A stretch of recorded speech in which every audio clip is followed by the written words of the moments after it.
இலங்கையின் வடக்கே மாவீரர் தினத்தை அனுஷ்டிப்பதால் தேசிய பாதுகாப்பிற்கு எவ்வித அச்சுறுத்தலும் ஏற்படாது என்று வர்த்தக அமைச்சர் வசந்த சமரசிங்க தெரிவித்துள்ளார். மேலும் அரசியலில் புறக்கணிக்கப்பட்டவர்களே மாவீரர் தின விவகாரத்தை கையில் எடுத்து இனவாத முரண்பாடுகளை தோற்றுவிக்க முயற்சிக்கின்றனர் என்றும் அவர் மேலும் தெரிவித்துள்ளார். கொழும்பில் இடம்பெற்ற நிகழ்வொன்றில் கலந்து கொண்டு கருத்து தெரிவிக்கின்ற போதே அவர் மேற்கண்டவாறு குறிப்பிட்டுள்ளார். இது தொடர்பில் அவர் மேலும் குறிப்பிடுகையில், வடக்கில் மாவீரர் தினத்தை அனுஷ்டிப்பதனால் தேசிய பாதுகாப்பிற்கு எவ்வித பாதிப்பும் ஏற்படாது. அரசியலில் புறக்கணிக்கப்பட்டுள்ளவர்களே மாவீரர் தின விவகாரத்தை கையில் எடுத்து இனவாத முரண்பாடுகளை தோற்றுவிக்க முயற்சிக்கின்றார்கள். நாட்டில் மீண்டும் பிரிவினைவாத முரண்பாடுகளை தோற்றுவிக்க வேண்டிய தேவை வடக்கு மற்றும் கிழக்கு மாகாண மக்களுக்கு கிடையாது. தேசிய மக்கள் சக்தி தலைமையிலான அரசாங்கத்திற்கு ஒட்டுமொத்த தமிழ் மக்களும் ஆதரவளித்துள்ளார்கள். அந்த அரசாங்கத்தில் தமிழ் மற்றும் முஸ்லிம் மக்கள் பிரதானமான பங்காளிகளாக உள்ளனர்.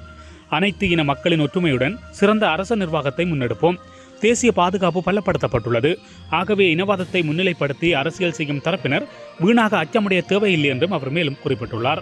இதேவேளை வடக்கு மற்றும் கிழக்கில் நவம்பர் 26, 27 தேதிகளில் விடுதலை புலிகள் அமைப்பின் தலைவர் வி.என். பிரபாகரன் மற்றும் அந்த அமைப்பின் உறுப்பினர்களை சமூக வலைதளங்களிலும் பொது இடங்களிலும் நினைவேந்தியவர்களை தற்போதைய அரசாங்கம் உடன் கைது செய்ய வேண்டும் என்று முன்னாள் நாடாளுமன்ற உறுப்பினர்களான சரத் வீரசேகர மற்றும் உதய கம்மன்பில தெரிவித்துள்ளனர். ஊடகங்களுக்கு கருத்து தெரிவிக்கின்ற போது அவர்கள் இதனை குறிப்பிட்டுள்ளனர். இது தொடர்பில் அவர்கள் மேலும் தெரிவிக்கையில், மரணித்து போன பயங்கரவாதிகளுக்கு அனுர அரசு புத்துயிர் கொடுக்கக்கூடாது.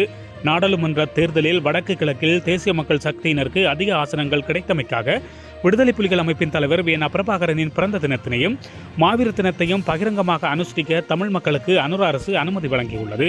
மரணித்து போன பயங்கரவாதிகளை நினைவேந்த அனுமதி வழங்குவதால் அனுர அரசு செய்யும் நன்றி கடன். தெற்கில் உள்ள மக்கள் அனுர அரசின் தான் தோன்றித்தனமான இந்த தீர்மானத்திற்கு எதிராக போராட முன்வர வேண்டும் என்றும் அவர்கள் தெரிவித்துள்ளனர். யாழ்ப்பாணம் வல்வெட்டித்துறையில் அண்மையில் நடைபெற்ற தமிழீழ விடுதலை புலிகளின் தலைவர் வேலுப்பிள்ளை பிரபாகரனின் 70வது பிறந்த தின கொண்டாட்டம் தொடர்பாக போலீசார் விசாரணை நடத்தி வருகின்றனர். முன்னாள் நாடாளுமன்ற உறுப்பினர் M.K. சிவாஜிலிங்கம் உள்ளிட்ட பிறந்தநாள் விழாவில் பங்கேற்ற 5 பேரிடம் இவ்வாறு விசாரணைகள் முன்னெடுக்கப்பட்டுள்ளன. வல்வெட்டித்துறையில் விடுதலை புலிகளின் தலைவரது குடும்பத்தினரின் பூர்வீக இல்லத்தில் பிறந்த நாள் கொண்டாட்டத்திற்காக தமிழீழ விடுதலை புலிகளின் தலைவரின் புகைப்படத்தினை கொண்ட பதாகை ஒன்று அச்சிடப்பட்டு அங்கு காட்சிப்படுத்தப்பட்டிருந்தது. இதன்போது அங்கு வந்திருந்த வல்வெட்டித்துறை போலீசார் தமிழீழ விடுதலை புலிகளின் தலைவருடைய புகைப்படத்தை பயன்படுத்த முடியாது என்றும் அதற்கு சட்டத்தில் இடமில்லை என்றும் தெரிவித்திருந்தனர். இதனையடுத்து குறித்த புகைப்படத்தினை மறைத்துவிட்டு பிறந்த நாள் கொண்டாடப்பட்டது. இதேவேளை விடுதலை புலிகளின் தலைவரது புகைப்படத்தை முகநூலில் பதிவிட்டதாக இளைஞர் ஒருவர் பயங்கரவாத தடுப்பு பிரிவு போலீசாரால் கைது செய்யப்பட்டு விளக்கமறியலில் வைக்கப்பட்டுள்ள நிலையில் யாழ்ப்பாணத்தில் நடந்த பிறந்தநாள் கொண்டாட்டம் தொடர்பாக விசாரணைகள் ஆரம்பிக்கப்பட்டுள்ளமையும் குறிப்பிடத்தக்கதாகும். தமிழீழ விடுதலை புலிகள் அமைப்பின் தலைவரது புகைப்படம் ஒன்றை முகநூலில் பதிவிட்டதாக தெரிவித்து கைது செய்யப்பட்ட இளைஞனை விளக்கமறியலில் வைக்குமாறு நீதிமன்றம் உத்தரவிட்டுள்ளது.